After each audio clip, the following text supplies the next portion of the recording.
All right. So this week, brand new week, brand new module. We're going to use ProBuilder. Let's start with this first-person controller, just so we got a thing to move around ProBuilder, and then we'll look at ProBuilder. Yeah. So we're going to build a really simple one. Let me just actually get Unity going first. So I'm going to make a new project. 22 or 21 shouldn't matter. I'll go back to 21 since we said that's what we're going to do. Just regular 3D is fine. Pro building, we're going to do some FPS and put your initials on it. Create the project. All right, well, that's doing that. First, we're going to make a really, it doesn't even do all the things, but we're going to make a simple first-person controller. I want to get through it so fast. We're just going to copy and paste, but I want to look at it. So we're going to have a camera that is a child of a capsule and these two scripts, and we've got a first-person controller. Okay, so that's what we're doing for part of this. Go back here, and let me preview everything we're doing for the week. So we're going to make two scenes for this week. In the first scene, we're going to create that really wrong thing I highlighted. I'm going to create that really simple first-person controller that I've got open on another page with two scripts, and we're going to follow a Brackeys video, and he's building a kind of a copy of was it Counter-Strike? He's building a copy of some map. So I want you to follow along with him and make something as close to that as you can without downloading his from YouTube link. So we'll have that scene with the simple first-person controller. Then I want you to explore in another scene and do something even more with ProBuilder, and we're going to get into all that soon. And then I've got a whole list of tutorials for first-person controllers that you can follow one of and create. So this first bit by Comp3, it's a 3-part, and I think this is the one that goes way deeper. I'm trying to remember. So, but he's doing some different stuff. Oh, thanks, buddy. Guys, Mikey. See if this is the whole thing.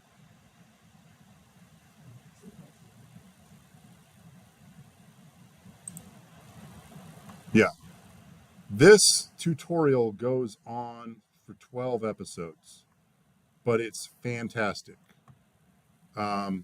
All we need is the first 3 to accomplish our goals here, but you can go deeper if you want.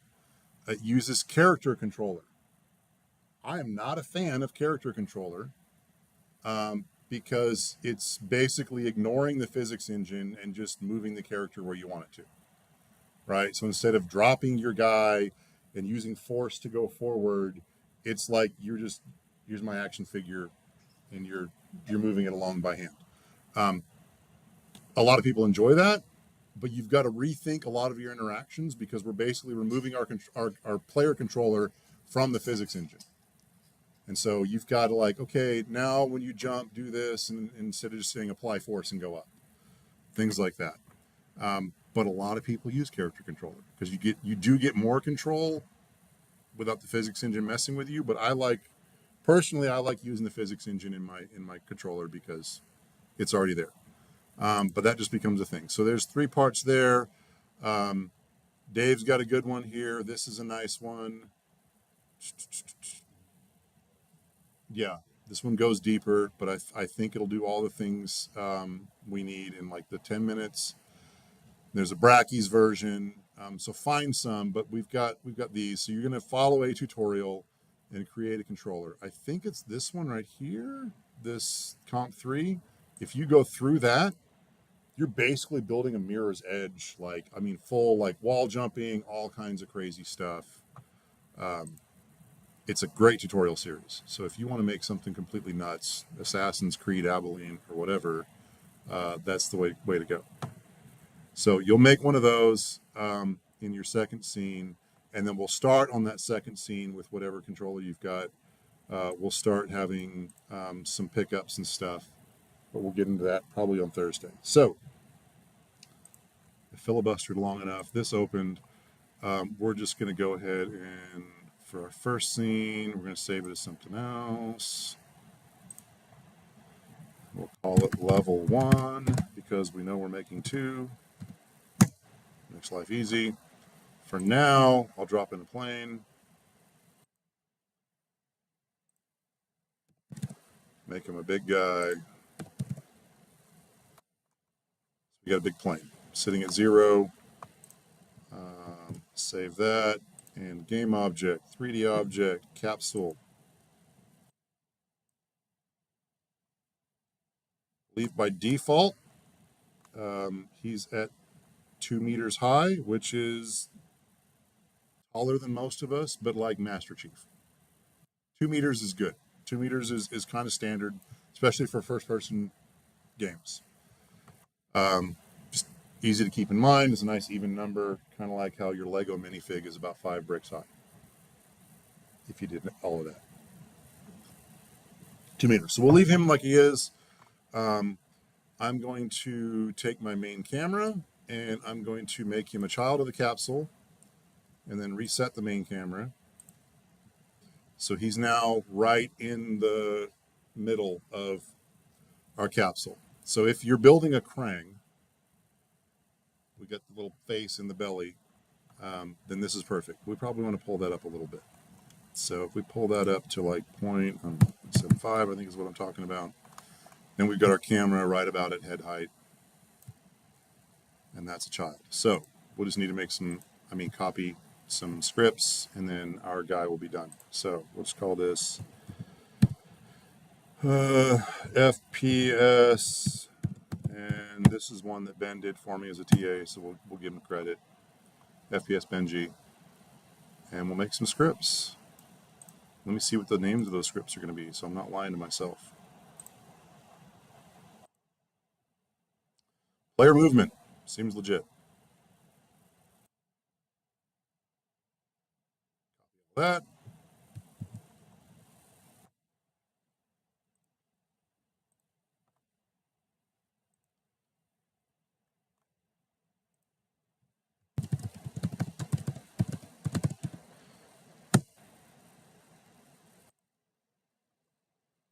I think this is not comprehensive. It's not everything we need, but it's just a good example of a quick way to create one. So I'm going to add a rigid body to this guy, so I'm going to need it, and then open player movement.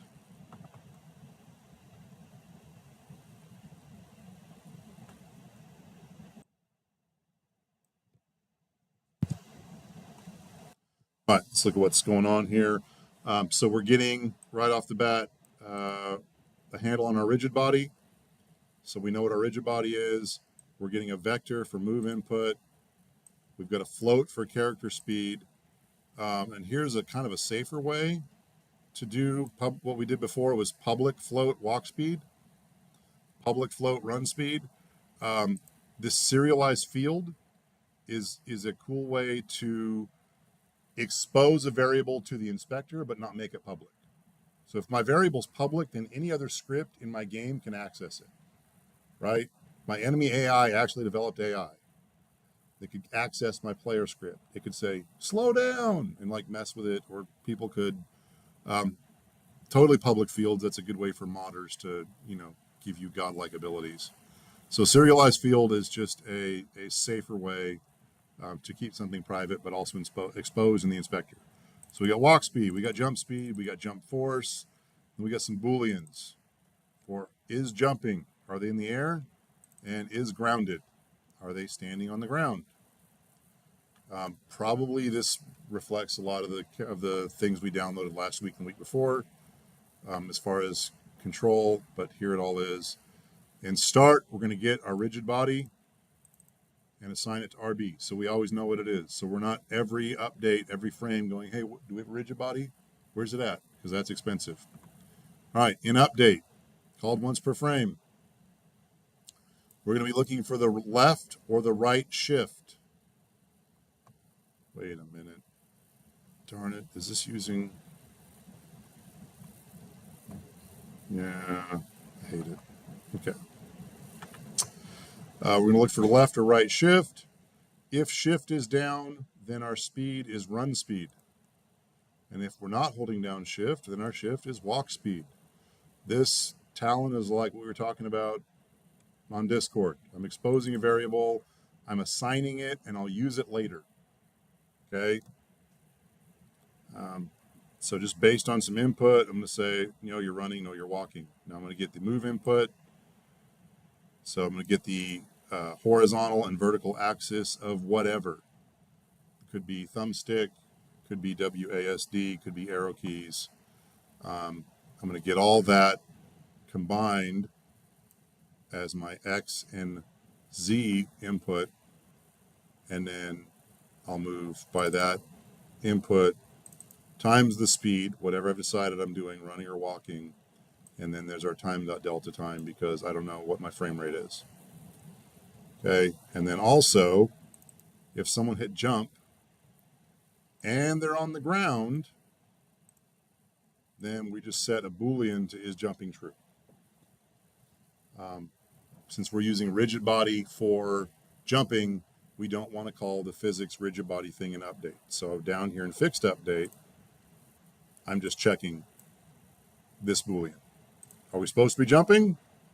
Okay, now that I'm in fixed update, here's my rigid body. Add force by a new vector 3, 0, whatever my jump force is on the Y, 0, and then a force mode impulse.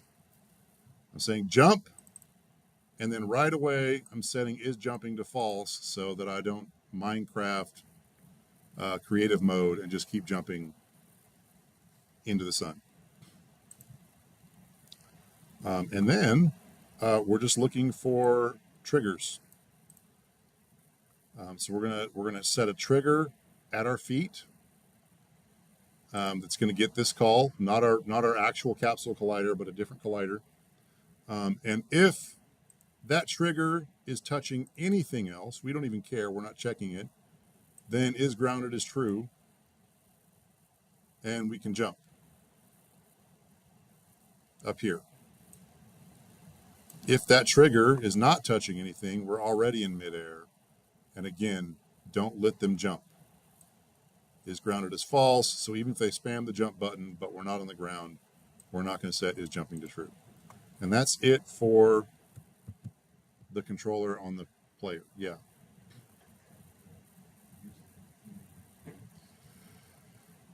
This looks like it's input manager because we're still using these aliases, horizontal, vertical, and jump. I think we're fine. I think we're input manager at this point. We'll see. We'll see if this blows up in our face or not. So we've, once we get back into Unity, it will. Yeah, I don't think Visual Studio is going to know enough to yell at this point. And then we do want to have a slightly different. So take camera move, copy this, and this will be on our camera. So right now our camera is locked. It's Michael Keaton in the 1989 Batman movie. He can't look up. He can't look down. His head is stuck. So we're just going to give a little more rotation. So even though we can move around, we can also like do this and look down at the ground, look up in the sky. So we'll take that script and put it on the camera itself. So load that. This player movement should compile, and we'll know it does its job right when we see those serialized fields exposed here. There we go. Right now, we are neither jumping nor on the ground. We're in free fall by default. And then we've got our default walk, run, and jump speeds.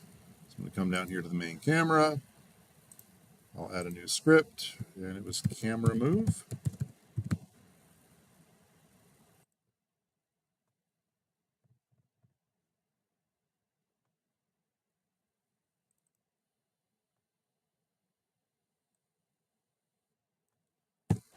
Exit, paste it back in. All right, so we've got a rotation on X. We've got a mouse sensitivity set to 90, and we're getting the transform of our player. So we're going to have to tell, even though this is a child of, I think right now we're going to have to tell tell the camera who player is. So in update, we're just using the mouse right now for movement. I think this will also get your right thumbstick if you had your PlayStation, your Xbox controller hooked up. Same alias. So we're getting the X, we're getting the Y, times the sensitivity. We're rotating on the mouse Y, and we're applying that down here to the player as well. No, wait, which one am I looking at? Yeah. So we're getting our Y, we're getting our X. We are clamping our X, rotation on X, that looks wrong. I've only got the one exposed. Okay. We're clamping our rotation to 90 and negative 90. So I can look directly up, but not farther. And I look directly down at my feet, but not farther. So that's what that clamp is. And then we are transforming both our camera as far as looking up and down, and then we're moving our player. So we're using the camera mouse input to actually rotate our player this way. So if you can't, this isn't set up for our like strafing, like I'm over here kind of a thing. All right, should all be good, should work. If it doesn't, it'll be a more fun video. All right.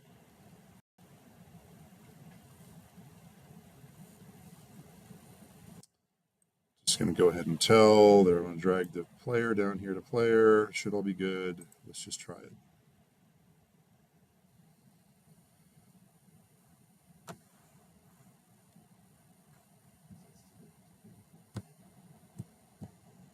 Oh yeah, I forgot to do that. I left some instructions and then ignored them, so that's on me. So let's go back here, right? I need to, since we added the rigid body, we need to freeze the rotation constraints on X and Z. So because we are right now, I didn't add the trigger for checking to see if there's a ground, and since I'm a capsule, I just fell over. I'm a weeble without a weight. Okay, so made the camera child of the capsule, reset, yeah, moved it up. I think that's it. I need to set that and then put my triggers on for my feet. Feet triggers. Who knew? All right, so rigid body constraints. Position, we're going to freeze the rotations. Actually, we could probably do this because we're not letting the rigid body move us, we're letting the mouse move us. So we'll freeze all the rotations, see if that works for us. And then let me do one other thing. Because right now, I've got a world of nothing.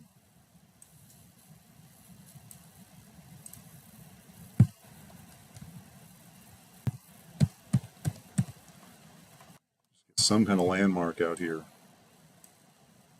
So I can see if I'm moving. And then the other thing I needed was I need one more collider.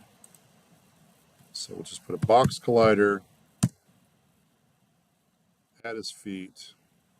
This could be a trigger. Add a collider.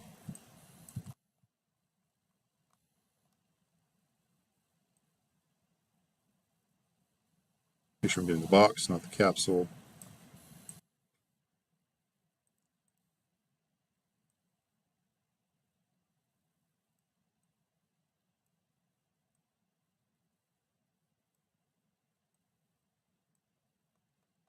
Okay, so it's underneath him by a bit. Using my orthographic views to make life easier. Okay, so this is just a trigger that'll say, hey, I'm colliding with something. Kind of good. All right, we'll try that.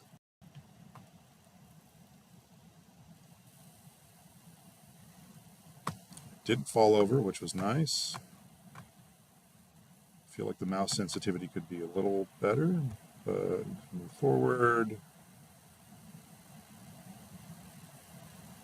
As I move my mouse, forward becomes different, and then I can jump. I'm not double jumping. I think I could, with this setup, again, because it's not perfect, I think I could, like, if I get that trigger on something, I can just like skim really fast. So if I'm spamming my jump button and that little box collider underneath me like happens to hit something, then I can go up again. So again, a little more Assassin's Creed than standard anything. But all right, so that works. I can't go through the box. Oh, what a bummer. All right, that's our first controller. Done. Okay. He's starting up high enough. That's good. So FPS will start at 0. Way up in the air. At 12 is fine. And kind of the big deal this week is going to be ProBuilder. So ProBuilder is, I think they're another company that Unity just bought. Yeah. Someone made a cool thing. Unity said, awesome, here's some money. And now it's theirs. The first thing you need to do is we're going to go to Window, Package Manager, and then look in the Unity registry for ProBuilder. Install that. This is used a lot. We don't use it enough. We're going to start to for prototyping levels. It's gray boxing. It's gray boxing, but we get basically 3D modeling inside of Unity. So we can rough out like, okay, here's my arch, here's my whatever, here's the levels, here's the platforms. Do that all in ProBuilder while that's installing.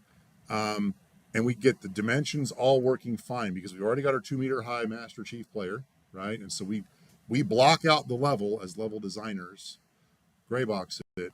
And then the other thing we can do with ProBuilder is we can then export the shapes that we created, hand that off to our art team. Look, we mapped out the level. Here's the big fountain centerpiece in the middle of it. The dimensions are exact. Yeah, fountains again. Export that out as an OBJ or something else, give that to our art team and say, here's your scale, here's your model, build me the actual thing, and then we can just swap out the models back in Unity. So it makes it really, really easy to block out a level quickly, get your collisions in, get all your physics in, get your sizing and shapes in, and then bring in the finalized art later because art takes more time than anything. So we can build a level without waiting on artists. All right, so we've got that installed. One other thing, I like it. I don't know if it's super necessary. The Brackeys video that I'm going to have you follow uses ProGrids as well. ProGrids is expired. ProGrids has not been updated since March of 2020. I don't know what happened to it. I don't know if it got sick, what happened. But ProGrids hasn't been updated since then. But we can still get it if you want to follow along with the video. So I'll show you the trick. Once I remember I'll go get the name of it really quick. So come over here. Here's our prototyping with ProBuilder page. Here's something that I blocked out really quick. Documentation on ProBuilder. It's been updated. This is for 4.2. It's like we're at 5. Whatever now. Here's the video I want you to follow, and he's going to make a cool level. And then he's going to mention ProGrids. And so here's what I needed to copy. So it's com.unity.progrids, which I could have probably remembered. Made sense. But here we go. So back in here, packages, I'm going to install a package that I cannot find. If I look for grids in Unity, it doesn't exist. But if I come up here and hit the plus and I add package by name and I do com.unity.progrids because I know it's a thing, then I can add that. So it's a secret way of getting things that Unity doesn't want you to have anymore.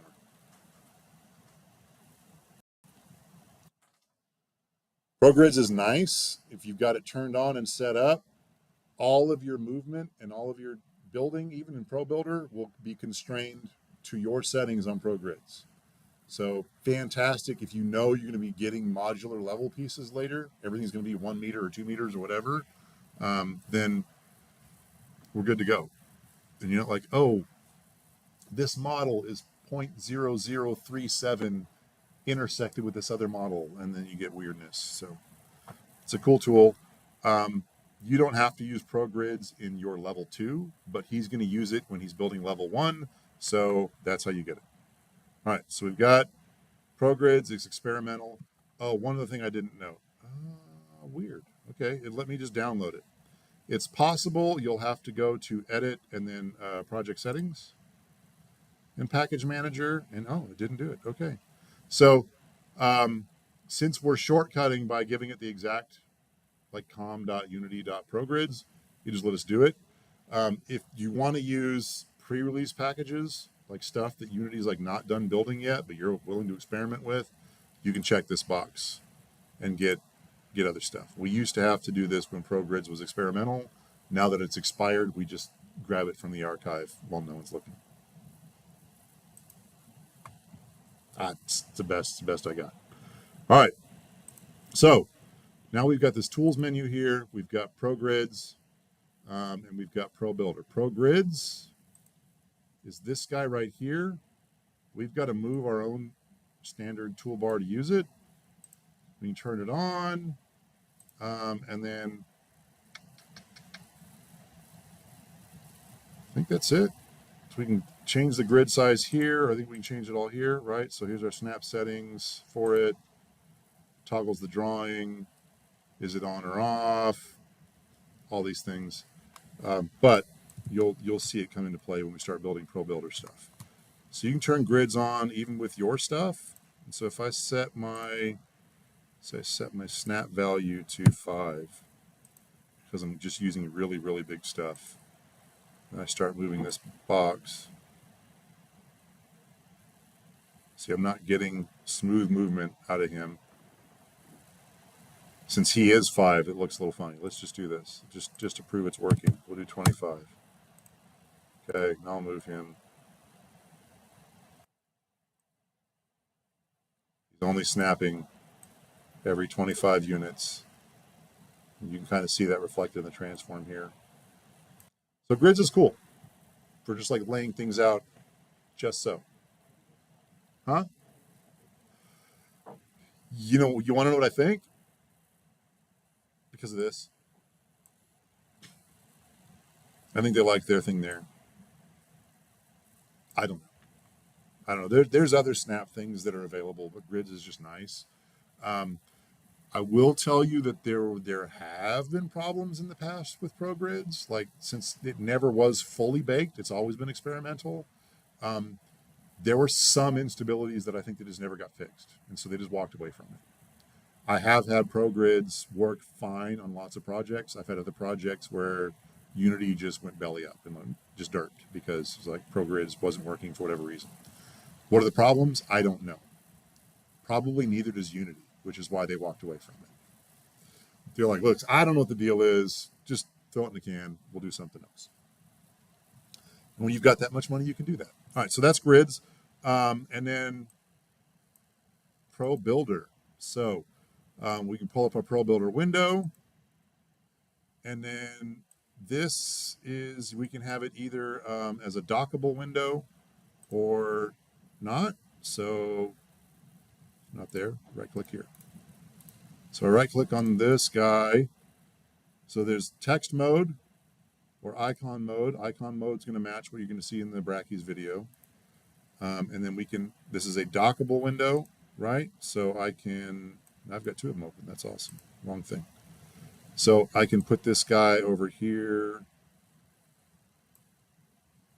and give up part of my screen and it's always there. Or I can have this guy be a floating window that won't dock and he floats all over the place. And he's just there. So whatever works best for you. I kind of like docking him, even though I don't like giving up the space. But I think he looks good with his own space right about there. Okay, now I'm going to take my cube and my plane and at least hide them. and we'll look at ProBuilder. So first thing we need is this guy up here, which is a new shape. So if I click that, I get this guy. I can create arches, cones. I know cones, right? We talked about this. We needed cones for some magic and things like that. Cones, cubes, cylinders. Here's a whole doorway, like a cube with a hole cut in it. We get a cool pipe shape. What are they calling it? Just didn't say. Okay. Yep, they're calling it a pipe. Plane. And then where's the, there it is. Is this it? This one's cool. Sprite. Stairs. We can make stairs. We can make toruses. Prisms. Plane. Where's the poly one? Maybe plane is it?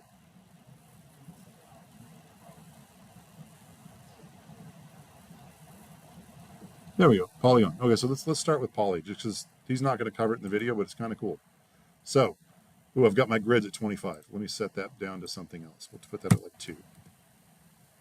Okay, we like that.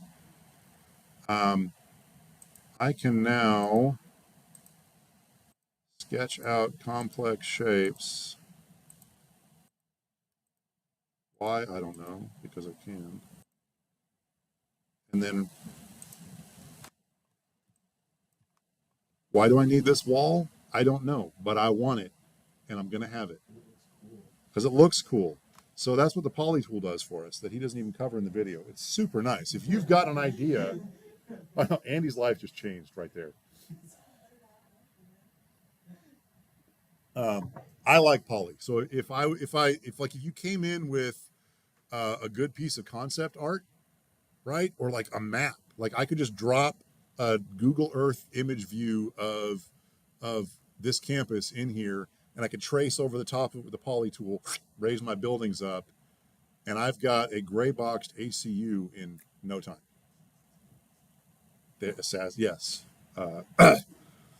which I'm sure we can do. Like maybe Missionaries Creed ACU. Yeah, we'll keep it appropriate. But yes, that. So poly is a great tool. Hit enter and be done with this, and then we can see here in my transform, since my grid's at 2, I can only move by 2 along anything. Super nice. Poly is a great tool. Let's just leave that where it's at. Let's see if the other ones work now. All right, so if I start with a cube, I can just drag out to roughly, again, it's keeping my 2 units snapping, and then pull up.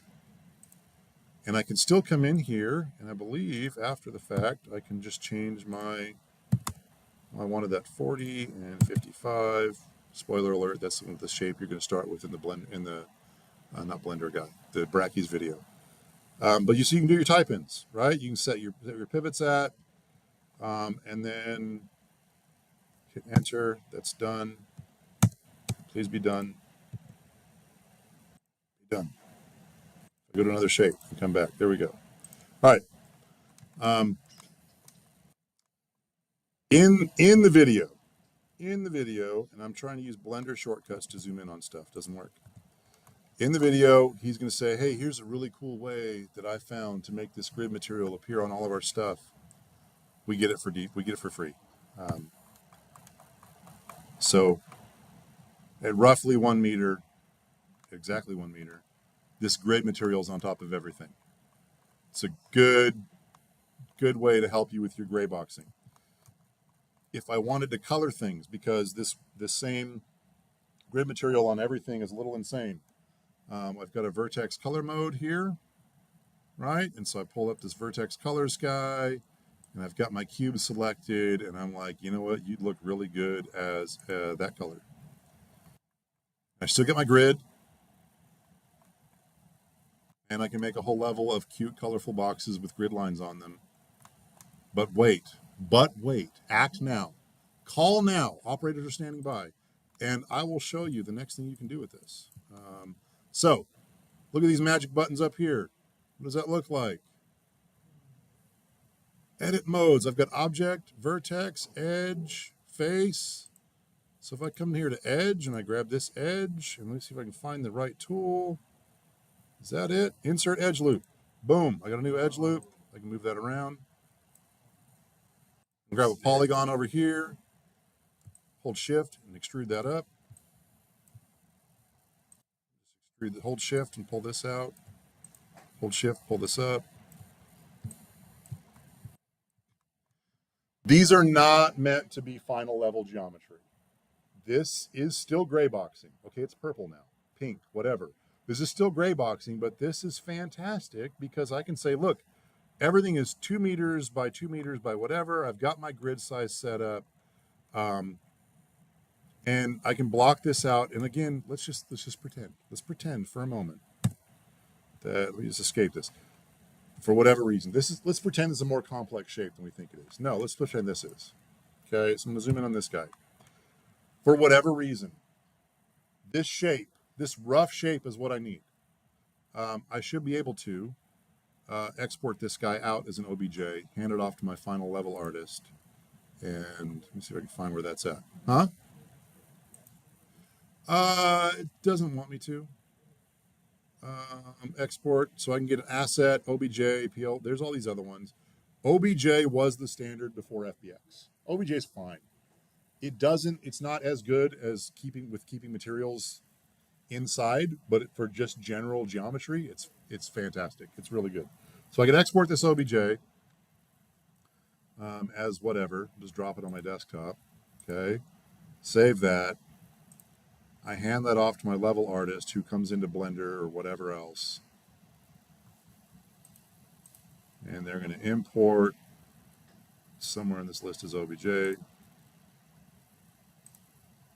They import the thing. They import the thing. Hello, computer. There it is. Oh, because it wasn't on the origin point. But now they get to carve this into whatever our statue in the middle of things, whatever this is, right? But the exact dimensions and even placement now in my world are here, and the real artist, not the level artist, can go nuts. They've got a great reference point. So ProBuilders is bomb. We agreed? Okay, because I was going to throw you out. It will let us do weird things, like this is an illegal face if this is being seen as all one face, but it's probably just converting it to tries underneath the hood. Yeah. Yeah, we can see what it did in Blender. So here we go. Yeah. So it just made everything tries. So everything's staying legal. The poly please are not coming for you. It's good stuff. There are tons of shapes. There we can bevel, we can add edge loops. I'll let you explore that. He's going to cover some of that in the video. We can color everything up, which we just love. And then we can add to the color palette, do whatever. So that in a very, very quick and not even deep enough thing, but just trying to keep our video short. That's ProBuilder. We can add on to stuff. One thing to note, let me just see if I can get myself into the same situation that I had earlier. In object mode, I want to make a new shape. Okay, just letting me make new shapes. So sometimes ProBuilder will derp on you and will only want to create a new shape off of something you've already got. I don't know why, but it won't let me make stuff out here in the open. And so then you just go, okay, fine, we'll make it off of this. And then usually if you do what it wants you to, it'll reset whatever weirdness is going on underneath the hood. And then you can make stuff out in the open again. Let's look at a few things. Stairs. Stairs are awesome. So I'm going to drag this out, pull it up. I just made a very nice stair model. I can come in here, change the step count.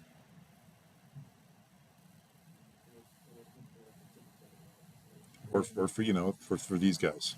But that's 3 meters. You're not going to do that. Our character is only 2 meters tall.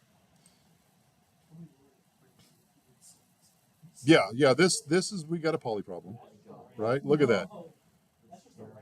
We got issues at that point. It's easier just to make a ramp if you need a ramp. Yeah. So we got polys. We got stairs. You can rotate that around when you're done with it. Whoop. Weird. Did my rotation not get set to snap? Something happened there. Should be on. Maybe my Pro Grids just turned itself off for a minute. Oh, it's only doing, okay. Anyway, play with that. And there's just other shapes. So, make things.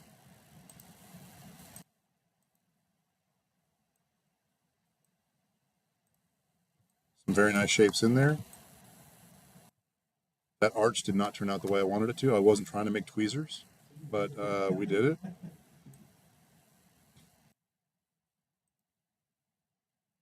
Better, and then you can increase the thickness of it.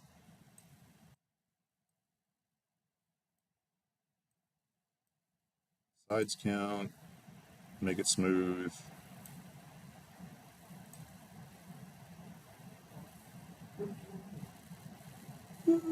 Yeah.